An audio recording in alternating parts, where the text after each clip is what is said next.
মাঝে আর মাত্র একদিন রবিবার কলকাতার ধর্মতলায় শহীদ স্মরণে 21শে জুলাইয়ের সভা। তৃণমূল কংগ্রেসের দলীয় কর্মীদের উদ্দেশ্যে বার্তা দেবেন মুখ্যমন্ত্রী তথা তৃণমূল কংগ্রেস নেত্রী মমতা বন্দ্যোপাধ্যায়। প্রতি বছরের মতো এবছর 21শে জুলাইয়ের সভাকে ঘিরে তৃণমূল কর্মী সমর্থকদের মধ্যে উৎসাহ তুঙ্গে। এই চরম উৎসাহ উদ্দীপনাকে সঙ্গী করেই শুক্রবার সন্ধ্যায় নিউ কোচবিহার স্টেশন থেকে ট্রেনে চেপে কলকাতা অভিমুখে রওনা দিলেন কোচবিহার জেলার বিভিন্ন প্রান্ত থেকে আসা তৃণমূল কর্মী সমর্থকেরা। কয়েক শতাধিক তৃণমূল কর্মী সমর্থক এদিন রওনা হন কলকাতার ধর্মতলার উদ্দেশ্যে। কোচবিহার থেকে যাওয়া প্রত্যেকটি ট্রেনেই এই ভিড় লক্ষ্য করা গেল। আজ জেনারেল কামরায় তো বটেই, এমনকি স্লিপার এবং এসিতেও এই একই রকম ভিড় পরিস্থিতি লক্ষ্য করা যায়। আজ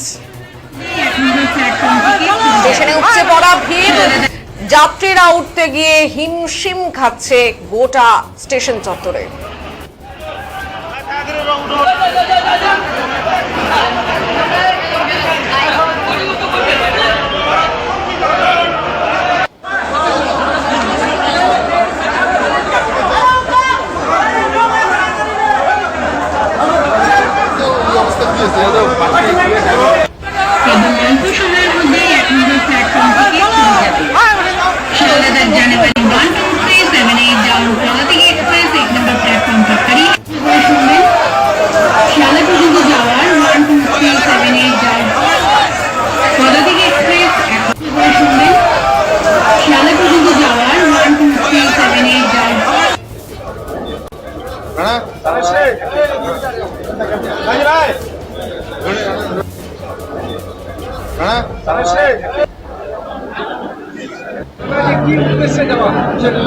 দেখুন, 21শে জুলাই তো প্রতি বছর আমরা ধর্মতলায় যাই শহীদদের উদ্দেশ্যে, শহীদদের স্মরণ করার উদ্দেশ্যে।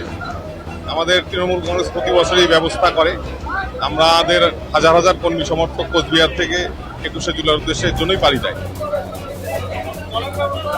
হ্যাঁ, জল, খাবারের জল, হ্যাঁ, ক্যাম্পে জলের ব্যবস্থা আছে, সবকিছুর ব্যবস্থা আছে। ওখানে সব রকম পরিষেবা আছে। একটা মানুষ গিয়ে যেন সুস্থভাবে থাকতে পারে তার পরিবেশ দল ব্যবস্থা করেছে। আমার নাম শুভঙ্কর দে।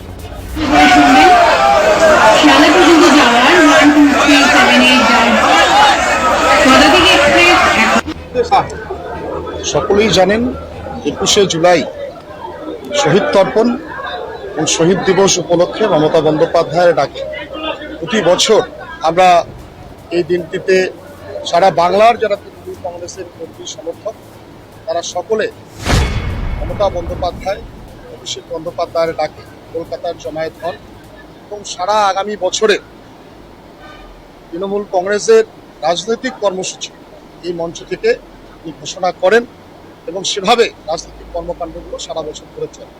দিদির কথা শুনতে এবং দিদির ডাকে আমরা কোচবিহার জেলা থেকে ইতিমধ্যেই 10,000-এর বেশি কর্মী সমর্থক কলকাতার উদ্দেশ্যে রওনা দিয়েছেন।